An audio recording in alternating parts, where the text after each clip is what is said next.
Hello guys, it's Hellocraft. I know, I look stupid. This is my Halloween costume, kind of. Okay, look, I'm taking it off. So, I decided to be the Demogorgon for Halloween. So I think it's fair to say that anybody who knocks my door is going to be scared out of their life. Anyway, this is going to be a totally unedited, uncut video. All I'm going to do is put some music underneath it and add the intro and the outro. And we're just going to talk about something in particular. Whilst I sip my tea. And there might be a little reference to it here and on my face a minute ago.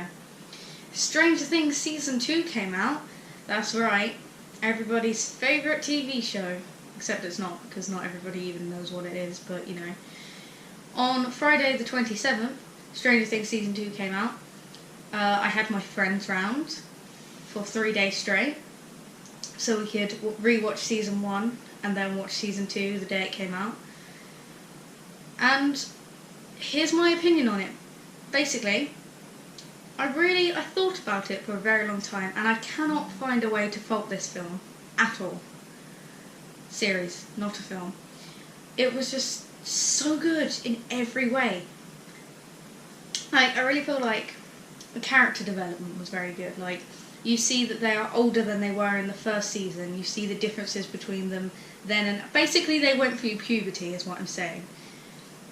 I really feel like the Duffer Brothers have taken this story that's really intense and hard to tell, and they've done it in like the best way they possibly could.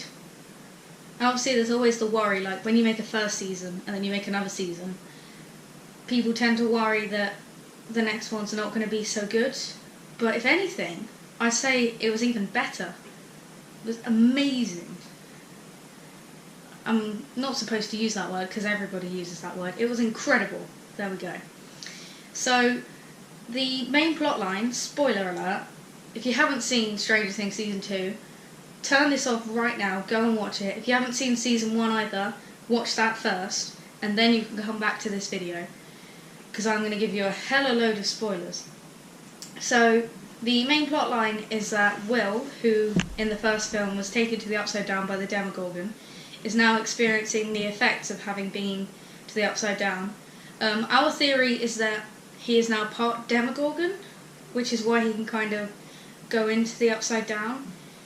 And we learn that actually he can see into the future, and he keeps telling them that this thing is going to come, and he draws it, and they make like a map around his house with it. And this thing was the Shadow Monster, otherwise known as the Flesh something. I can't remember off the top of my head what that is. I'll insert here what it actually is. Which is from real life D&D, as was the Demogorgon originally. And I just feel like they really played into the fact that it was from D&D really well. Like, you see Dustin gets a book and he shows them what it is, and it's got like D&D in it. Like, it tells you that it's a D&D character. And I just feel like they represented D&D quite well in that. So that's good.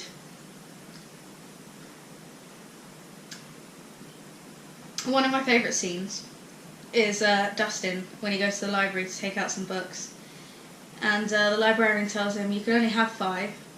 And he says 1, 2, 3, 4, 5, and counting the books. And she tells him that he already has 5 out, so he says, well, I'm on a curiosity voyage, and I need my paddles, and these books are my paddles. And she doesn't want him to take out the books, but he runs out with the books, yelling, I need my paddles! I think that's so funny. Like, the character of Dustin has so many funny lines. It's good. It's very good. Oh, what do we think of Emo 11, right? / Jane, whatever you want to call her. I think she looked so good. Like, it's probably more punk than emo or something like that, but the slick back hair, the makeup, I think it really suited her. There was part of me that was kind of sad though that Mike didn't originally get to see her with curly hair when she came back. Obviously she had it at the snowball. Now, good segue. Let's talk about that. So at the snowball at the end, which is like their Christmas dance, they are dancing. Well, they're all there, all 4 of them. So Mike, Will, Dustin, I've forgotten somebody. Mike, Will, Dustin, Lucas. They're all there, and they kind of just stood there awkwardly, like, what do we do? People are dancing, but we don't have anyone to dance with. And then I believe it was Lucas first who got asked to dance. He asked Max to dance, that was it. Who, by the way, what do you think of Max? Like, bringing in a brand new character in the second season that is so crucial to the storyline, that can sometimes mess things up, because Max is effectively a main character in the end. But I think they did that, again, really, really well, and like, Max seemed to be exactly what they were missing from their group. So anyway, Lucas asks Max to dance, which is really great progression from earlier on in the story, where we see that Lucas obviously had a thing for Max, like, the whole time. And then they go off and dance, and then somebody comes over, now I cannot remember her name, but I know it was the same girl, I think it was the same girl, that cried at Will's funeral in season 1, and she goes up to Will and asks him to dance, and so they go off and dance, and then it's just Dustin and Mike left. Okay. Trick-or-treaters. Grim Reaper!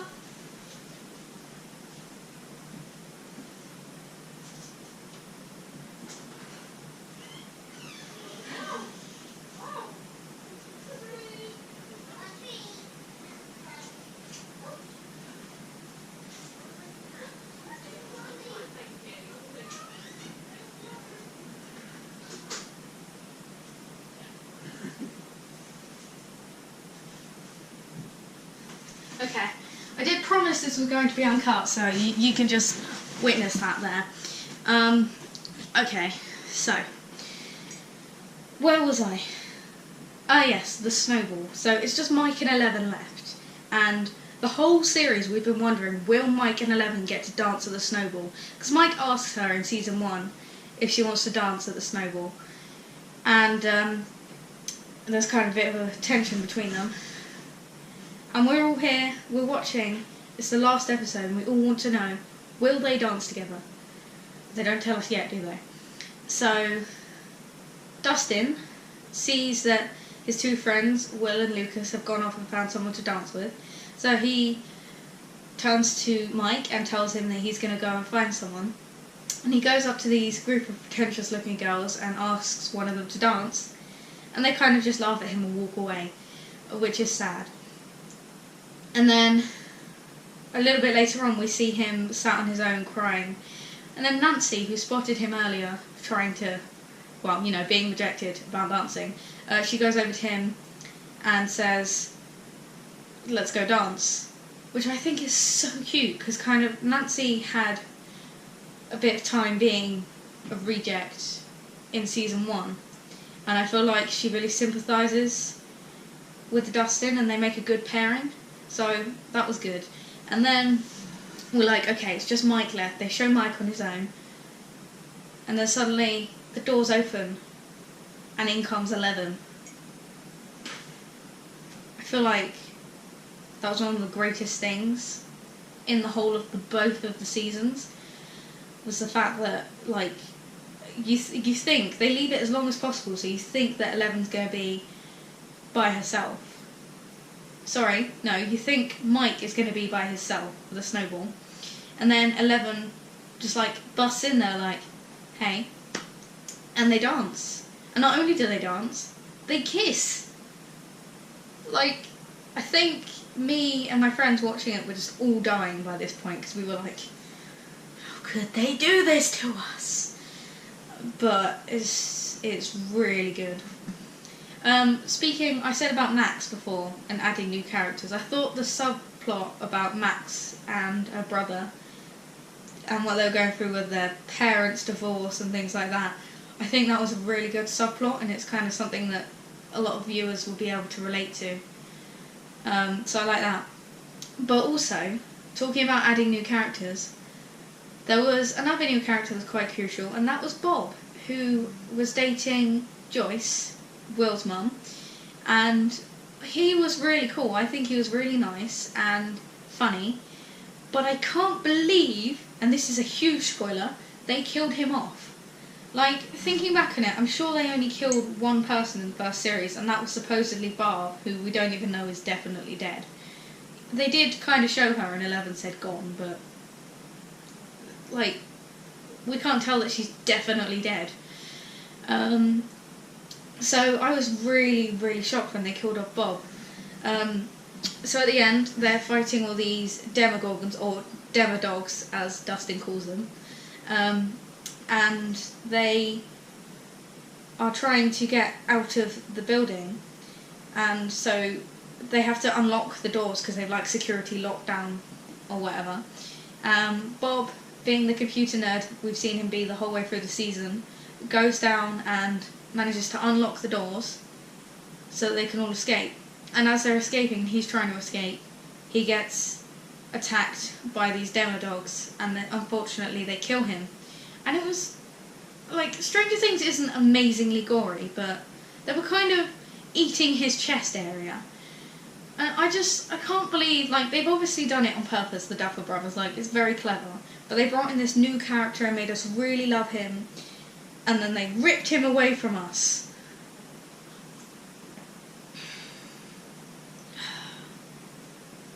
So my overall opinion on Stranger Things Season 2 is that I really don't think they could have done a better job. They did leave it open at the end so that they could do another season, and I really, really hope they do, because so far I'm really, really invested in this story, and I need more. Need more. There is also some bonus stuff that they brought out on Netflix. I did forget to mention at the beginning, this is a Netflix TV show. They did bring out about 7 episodes of behind the scenes stuff with different members of the cast talking about what they did, including the Duffer Brothers and different parts of the storyline, explaining bits. So it's not all over once you finish Season 2, and I'll probably watch it again quite soon, because I might be a little bit obsessed. Oh, so thank you for watching this very uncut, rambly video. I hope you did enjoy. Seriously, go check out Stranger Things. I'm not sponsored by Netflix or Stranger Things or anything. I just think it's absolutely awesome. So go check them out, link will be below. You can subscribe if you like, it's up to you. You can like this video if you enjoyed it. If you do subscribe, remember to press the notification bell. And I will see you next time. Goodbye and happy Halloween.